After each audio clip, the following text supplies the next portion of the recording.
Ko sem jaz iz EMEA stopil po prvi vožnji 2 dni nazaj, sem rekel, ok, to je eden redkih avtomobilov.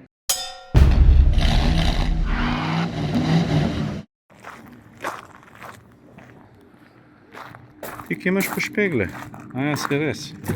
Folk, vem, da je relevantnost Lotus EMEA za slovenski trg praktično enako 0, ampak biti soočen, voziti, preizkusiti takšno eksotiko je nekaj posebenega, zato bomo danes posneli hiter vlog. Sam, da vas malo seznanim, kaj se grejo pri Lotusu, tako da dobite malo feelinga, no? Kaj se še kje drugje dogaja, pa, a veš, a je to res tekmec, ki se ga Porsche Taycan malo boji?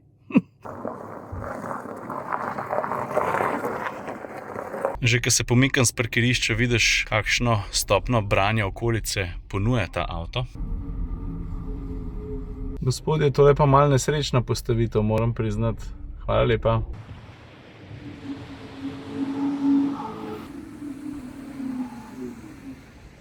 Torej, Lotus EMEA. Ja, Madonna, s čem imamo mi sploh opravka? Kaj je to za en avto? Glej, stari, Lotus EMEA je 4-vraten električni GT, za katerega mi lahko verjameš, da tudi če ne bi bil rumene barve, bi ti popnil v učke 1, 2, 3. Res je impresiven, ne moram reči, da se mi zdi posebej lep. V hipu je jasno, da je zelo dobro pripravljen na soočanje s hitrostjo, predvsem pa na držanje podlage. Pustimo zdaj pesek. Ampak, ko ti s tem avtomobilom prideš na asfalt, smo bili z njim na letališču, našli smo par luštnih ovinkov. Stari, se ne vem, kje sploh začeti. A ćemo najprej vozne lastnosti, pa pridemo potem še na kokpit, ker tam je pa tudi, bom rekel, sami presežki pa čist nič drugega. Zdaj, kar se videza tiče, je treba najprej omeniti aerodinamiko. Pa ne samo zaradi carbon fiber špeglov, katerih slika se projicira na zaslone. O, glej ga moj trebušček. Čakaj, še jaz takole naredim. Dober dan, a se vidimo? No, kar se teh špeglov tiče, prevadati na to se je kar reč. Ampak pojmo naprej, pridemo do špeglov malo poznej. Kakor vidiš, imamo opravka tudi z nekaj aktivne aerodinamike, ki pomaga pri oprijemu. Predvsem pa poglej, kako spretno so pri Lotusu speljali zrak okrog zadka. Če ti zračne tokove okrog karoserije poštimaš dobro, lahko to vpliva na veliko stvari, na oprijem, pa seveda tudi na ekonomičnost. In to, kar so naredili pri zadku za optimiziran airflow in tudi za dodaten potisk celotne EMEA k tlom, nekaj podobnega so naredili tudi spredaj. Poglej zdaj. Ker če se sklonimo, jo vidiš lukno. In pri tem optimiziranju airflowa se tudi približen ne zaključi. Prosim lepo, vrš učko na front grill oziroma na spodnji del, ne na carbon fiber splitter, ampak a vidiš tele lukne, zadeva se prilagaja oziroma odpira in zapira glede na potrebe hlajenja sklopa in tako naprej. Ko pride do rezanja zraka, so pri Lotusu naredili vse pa še več, da se to zgodi čim bolj učinkovito, uprit športnosti pa uprit ekonomičnosti. Ok, naslednja stvar. EMEA je ogromen avto, v dolžino meri oziroma krepko preseže 5 metrov. Medosna razdalja, a veš, da nisem šel pogledati podatke, ampak je ogromno. In ta v kombinaciji z zračnim vzmetenjem, ki 1000-krat na sekundo preveri, kaj se dogaja pod kolesi, poskrbi za to, da... Lej, po mojem najbolj še tako povem. Mene je EMEA šokirala, ker nisem pričakoval toliko dobrih voznih lastnosti. V bistvu bi šel še celo korak dlje. Ko sem jaz iz EMEA stopil po prvi vožnji 2 dni nazaj, sem rekel, ok, to je eden redkih avtomobilov, ki sem jih vozil v življenju sploh, upoštevajoč dejstvo, dajmo se razumeti, da gre za električen avto, da je razmeroma težek, da tle ni nobenega feelinga lahkotnosti pri, dajmo reči, klasično gnanih Lotusih, ne. Upoštevajoč vse to, kar sem ti zdaj povedal, sem si mislil, stari, jaz ne vem, kaj bi sploh še želel, da bi Lotus naredil, da bi se ta avto peljal še boljš. To mi gre zelo težko z jezika, ampak enega elementa nisem zaznal ali pa nič me ni zmotil, da preko čak, tole je pa malo tako. Mislim, če že govorimo o športnem avtu, zakaj pa ne bi začeli pri zavorah? Lahko dobiš tudi carbon ceramic paket, tele so klasične, ampak stari, povem ti, da se ne spomnim avtomobila ali pa že zelo dolg od tega, pri katerem sem lahko kljub masi bolj natančno, zanesljivo, pa tudi nasilno, če sem hotel, nadzoroval stopnjo zaviranja. Način, kako bremza ta avto, predvsem pa kontrola, ki jo ti imaš, je izredna. Mimogrede, v tem trenutku gledaš osnovno EMEO, EMEO S, ki je opremljena še z lightweight packom, pa še s par dodatki. Dva elektromotorja, skupna sistemska moč nekaj čez 600 konjev, ampak obstaja pa tudi EMEA GT z več kot 900 konji, tista pa pol pospeš do 100, kot smo rekli, v 2,8 sekunde.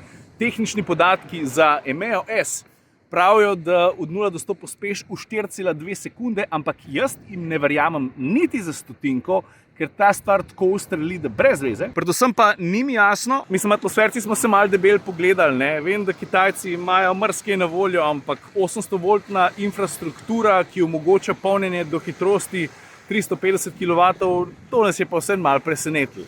Skratka, zelo napreden avtomobil v vseh pogledih, kar se vožnje tiče.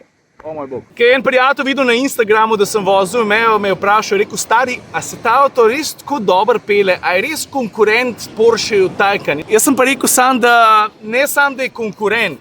Sem pred kratkim vozil Taycana, ta prenovljenega. In moje iskreno mnenje je, da imam občutek, jaz mislim, da se EMEA pelje, težko je reči boljš, ampak dajmo reči, da Taycan je izreden v zavojih, pri EMEA pa vse skupaj čutiš še malo boljš. Pa da se razumemo, Porschejevi inženirji so iz Taycana naredili nemogoče, ko pride do vozne dinamike. Ampak če ga primerjaš pa s tem avtomobilom, je pa kot da je tam še en tak filter čez, tukaj ga pa ni. In to je največji kompliment, ki ga jaz 2,4 tone težkemu električnemu GT-ju sploh lahko dam. Odzivanje karoserije podvozja na tudi mogoče malo slabšo podlago, na zavoje, ki smo jih našli, je bilo izredno. Predvsem pa občutek, ki ga ti dobiš čez tale volan. A veš, Lotusi so znani po tem, da je njihovo krmiljenje, merilo za vse. Ampak nekako nisem verjel, da bom nekaj takšnega lahko začutil tudi v takšnem avtomobilu. No, to. Zdaj pa, če sem že odprl vrata. Mimogrede, to, kar pa tukaj tolčemo z nogicami, je pa tudi neverjetno. A veš, kaj se meni zdi? Je prav, da se najprej usedem zadaj. Pa ne zato, da najprej začnemo s prostorom, ampak od tukaj se veš, se najlepše vidi armaturka. Čeprav zdaj, ko sedim tukaj, ne? EMEA je zelo prostoren avto. Spreden sedež je zdaj naštiman name. Plus, včeraj ga je vozil Saša, pa se je lahko usedel za sabo. On je pa, koliko smo rekli, 1,95 m. Koliko si visok, Saša? V glavnem blizu 2 metrov. Jaz pa veš, da sem bistveno manjši, pa imam tukaj placa za fuzbalo stoje igrati. Ok, zdaj pa, Učke najprej ujame tale zaslon tukaj. Tukaj upravljaš lahko tudi sound, tukaj imaš quick access do nekaterih bližnjic, to je brightness zaslona, lahko prilagajaš, upravljaš tudi z sedežom tamle desno spredaj. Plus s pomočjo tega zaslončka lahko upravljaš naslon zadnjega sedeža, lahko ga pomakneš nazaj. O Madonna, dokam pa to gre? Čak sem malo. To pa že skoraj, ne?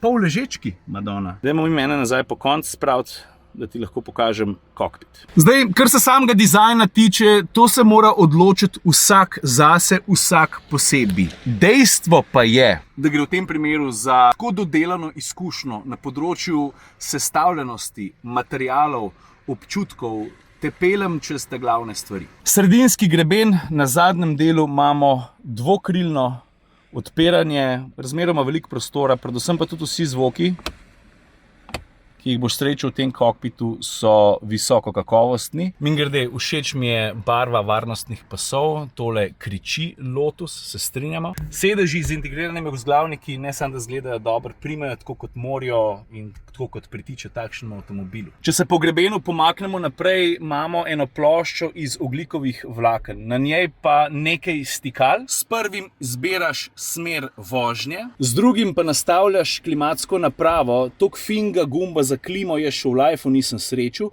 ko daš bolj na hladno, seveda potiskaš dol in takrat se tudi temu prilagaja ambientalna svetloba. Ok, na 17 ne rabimo iti, pejmo nazaj na malo višje. Pa tudi majhno ledico so dali v stikalo noter, da vidiš, ali gremo na toplo ali na hladno. Enako na desni strani, Tukaj recimo lahko odpreš tale predal, pa ga ne rabimo odprtega. Potem pa s semišom prikrita površina, odlagališče, predvsem pa tukaj seveda lahko polniš telefon in pa en zelo velik zaslon. Ne vprašaj me po diagonali, ker je ne vem. Pa nadaljujemo z zornega kota voznika, tudi tukaj je marsikaj za videti, predvsem pa marsikaj za čutiti, materiali. Torej, tole je osnoven zaslon. Zgleda fino, je pa tudi nekaj res, ne? Upravljati z vsem skupaj ni najlažji, zahteva veliko enega prevajanja in to, dajmo reči, da to nikoli ni prav dobro, ker pač to jemlje pozornost s ceste. No, ajde, zmivke. Drugače pa vozni programi v tem trenutku na sport, tour, range, individual. Ki sem iz sporta na tour dal, mi je kar pasal, ker so sedeži malo spustili tale bočni oprijem. Veš, ker so tukaj noter zračne blazine, ki se napihujejo pa spuščajo glede na vozni program. Ok, občutek kakovosti vsega, kar se dotakneš, je, mislim, dodelan, izreden, pa tudi zelo športen. Ne samo zaradi volana, ki je oblečen v alcantaro, tudi vsa stikala, s katerimi imaš opravka, gre za pravo kovino. Zdaj, a je to aluminij, a je kaj drugega, v resnici ne vem, ampak s prstnimi blazincami dotakniti se hladnega stikala, ne samo na volanu, tudi drugod po avtomobilu, recimo tukaj le zadaj ali pa dovolj mi, da ti pokažem stikala, s katerim upravljaš naklon sedežev. Veš, kako so hladna, česarkoli se tvoje blazince dotaknejo, premaknejo, je občutek zelo visoko kakovosten. Se mi zdi, da tega kar ne moram dovolj poudariti, ampak občutek tukaj noter, ko se stvari dotikaš, ko se s tem avtom voziš in z njim na nek način živiš, je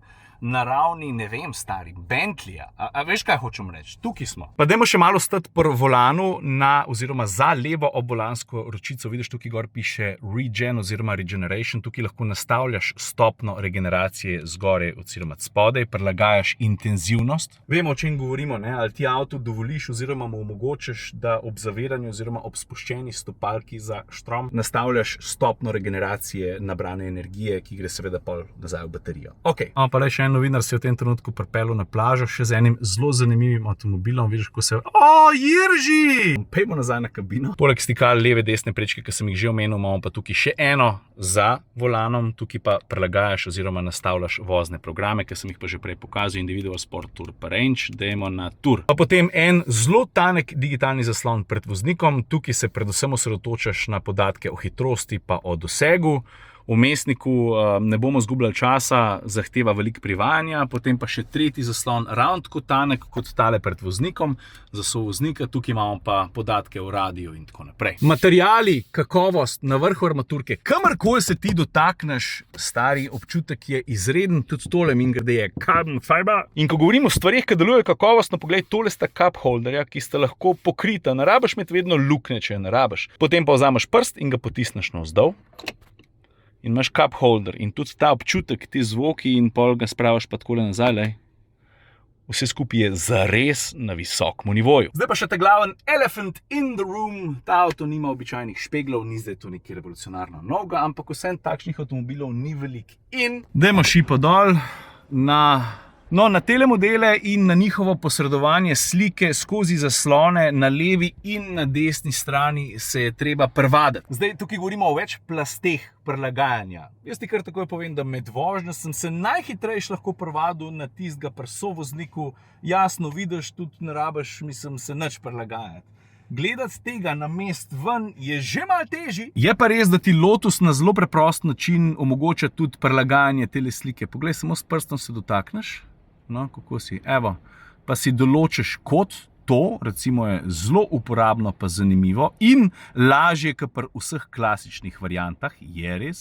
Ti ampak Ciril, kako pa jaz pol nastavim še ta desen špegel, pritisneš ta desno kamero, pa bom jaz malo pozumeril in zdaj s premikanjem prsta po levem zaslonu rihtam ta desen špegel, lažem špegel. Kamero, pardon. Tukaj let spodaj vidiš, imaš pa še eno grafiko, imaš pa na voljo ene vrste hitro nastavitev, če hočeš hiter pogled dol, da noš kaj v prasku. Dobar dan, gospa. Je pa še nekaj res, vsa ta svetlo, temna estetika ima tudi svoje minuse. Poglej, takole zagrabaš, da zapreš vrata in na tem mestu se pač že malo pozna. Če bi jaz računal, da bi vzel tak avto, potem bi zagotovo zbral predvsem na tem delu temno barvo, no kljub temu, da bi pol verjetno kabina delovala bistveno manj atraktivno. Zdaj, prevadati na te špegle med vožnjo je ena stvar, ampak ko pa parkiraš, je pa to še 3-krat večji pain in the ass. Vse imaš ti pomoč kamer, vse živo ti kaže, 360-stopinski pogled in tako naprej. Ampak zračunati to razdaljo med stvarmi s pomočjo telih špeglov oziroma kamer je pa zelo težko oziroma kar malo tečno. In to je bila največja težava, ki sem jo jaz imel, ko sem poskusil avto natančno parkirati med druge testne avtomobile. Pa na levi strani imaš Macana, na desni Q6, placa bolj malo, ti moraš pa gledati na zaslon, da boš natančen. No to je bilo pa kar tako malo, sketchy. Pa če smo že na tem koncu avtomobila, poglej detajl tegale zvočnika. Madonna, stari, no? Aj kaj, ki so oni spustili? Jaz mislim, da ne. Tako, toliko na hiter iz kokpita avtomobila, ki nas je vse, ne sam presenetil, kar malo šokiral. Je pa res, da nismo na tekočem z Lotusom in njihovo ponudbo, ker pač smo doma v Sloveniji in je to zelo specifičen trg in Lotusa pri nas ni. Je res, in pa prideš v en avto pa rečeš, aha, a tako se vi greste. In to je bil en tak moment v tem avtomobilu. Vse nas je navdušilo, presenetilo, oziroma ta avto čisto objektivno gledano. Tudi, ko govoriš z drugimi novinarji, gre za izreden avto. V tem trenutku cene ne vem. Če sem jo zvedel, najbrž sem ti jo napisal sem. Vem pa že vnaprej, da je cena sky high, ampak se veš, v teh cenovnih rangih se gibajo tudi tekmeci, ne? Tako da jaz mislim, da če se vrnemo zdaj na začetek videa, kjer sem ne sam namignil, ampak kar direkt izpostavil ene vrste borbo, ki jo na nekaterih trgih EMEA zagotovo ima s Porschevim Taycanom, da je to kar borba. Lotus je sestavil oziroma predstavil avto, ki upravičeno kotira zelo visok in nas je vse prepričal. Ok, folk, to je to, kar se tiče Lotus EMEA. Upam, da sem bil z informacijami dovolj izčrpen, da zdaj imate malo občutek, kaj vse se še dogaja. Joj, kva sem pa pozabil. Apropo tekmeci, ne? Tole je ena izmed največjih prednosti, ki jo pa EMEA uspe ponuditi. Tale prtljažnik je nekaj, kar je več, kot lahko dobiš drugod. Zdaj na pamet ne bom govoril, ampak če se na približno spomnim, govorimo o bistveno več kot 500 litrih razpoložljivega prostora in to je ena izmed absolutnih prednosti tega avtomobila, ker, ne, kaj smo rekli, potovalni GT, ki hočeš kam za avto iti, predvsem daleč, rabiš ponovati tudi nekaj prostora. Ok, zdaj pa čas, da zaključim, drugi avti me čakajo. To je to, folk, lepo se imejte in če imate kakšen komentar ali pa mnenje, mingrede, a imamo kakšno, a se bo kakšna po Sloveniji vozila? Dobro, to boste vi povedali, neč spet preveč govorim, čas je, da se poslovim, lepo se imejte, ajde, čau.